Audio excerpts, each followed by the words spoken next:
दोस्तों, हर हर महादेव। आप सभी का बसंत ज्ञान सागर में स्वागत है। और आइए आज हम सभी सुनते हैं पांचवा ज्योतिर्लिंग जो श्री बाबा केदारनाथ का ज्योतिर्लिंग है। दोस्तों, तो उनकी कथा सुनते हैं मेरे दोस्तों। आइए। यह ज्योतिर्लिंग पर्वतराज हिमालय की केदार नामक चोटी पर स्थित है। पुराणों एवं शास्त्रों में श्री केदारेश्वर ज्योतिर्लिंग की महिमा का वर्णन बारंबार किया गया है। यहाँ की प्राकृतिक शोभा देखते ही बनती है। इस चोटी की पश्चिम भाग में पुण्यमती मंदाकिनी नदी के तट पर स्थित केदारेश्वर महादेव का मंदिर अपने स्वरूप से ही हमें धर्म और अध्यात्म की ओर बढ़ने का संदेश देता है। चोटी के पूर्व में अलकनंदा के सुरम्य तट पर बद्रीनाथ का परम प्रसिद्ध मंदिर है।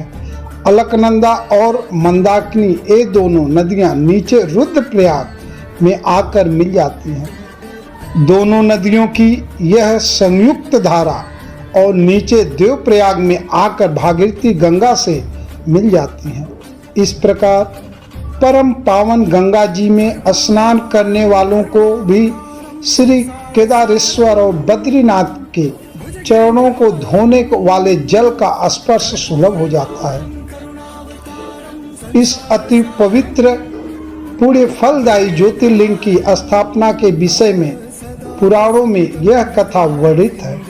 अनंत रत्नों के जनक, अतिशय पवित्र तपस्वियों, ऋषियों, सिद्धियों, देवताओं के निवास भूमि पर्वतराज हिमालय के केदार नामक अत्यंत शोभाशाली श्रृंग पर महातपस्वी श्रीनगर और नारायण ने बहुत वर्षों तक भगवान शिव को प्रसन्न करने के लिए बड़ी कठिन तपस्या की। कई हजार वर्षों तक वे निराहार रहकर एक पैर पर खड़े होकर शिव का नाम जप करते रहे। इस तपस्या से सारे लोकों में उनकी चर्चा होने लगी। देवता, ऋषि, मुनि, यक्ष, गंधर्व सभी उनकी साधना और संयम की परीक्षा करने लगे। चराचर के पितामह ब्रह्मा जी और सबका पालन पोषण करने वाले भगवान विष्णु भी महातपस्वी नर नारायण के तप की भूरि भूरि प्रशंसा करने लगे। अंत में भगवान शंकर जी भी उनकी उस कठिन साधना से प्रसन्न हो उठे। उन्होंने प्रत्यक्ष प्रकट होकर उन दोनों ऋषियों को दर्शन दिए। नर और नारायण ने भगवान भोलेनाथ के दर्शन से भाव विह्वल और आनंद विभोर होकर बहुत प्रकार की पवित्र स्तुतियों और मंत्रों से उनकी पूजा अर्चना की। भगवान शिव ने अत्यंत प्रसन्न होकर उनसे वर मांगने को कहा। भगवान शिव की यह बात सुनकर दोनों ऋषियों ने उनसे कहा, देव महादेव, यदि आप हम पर प्रसन्न हैं तो भक्तों के कल्याण हेतु तो आप सदा सर्वदा के लिए अपने स्वरूप को यहाँ स्थापित करने की कृपा करें।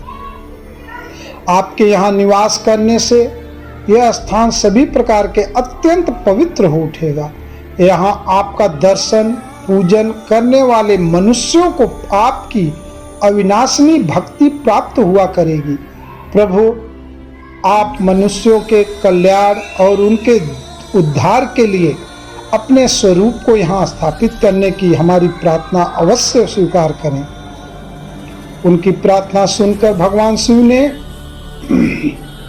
ज्योतिर्लिंग के रूप में वहाँ वास करना स्वीकार किया।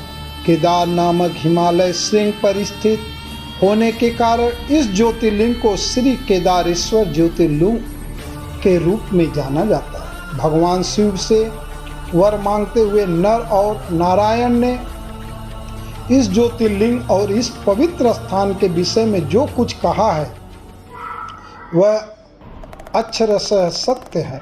इस ज्योतिर्लिंग के दर्शन, पूजन तथा यहाँ स्नान करने से भक्तों को लौकिक फलों की प्राप्ति होने के साथ साथ अचल शिव भक्ति तथा मोक्ष की प्राप्ति भी हो जाती है। हर हर महादेव शंभो।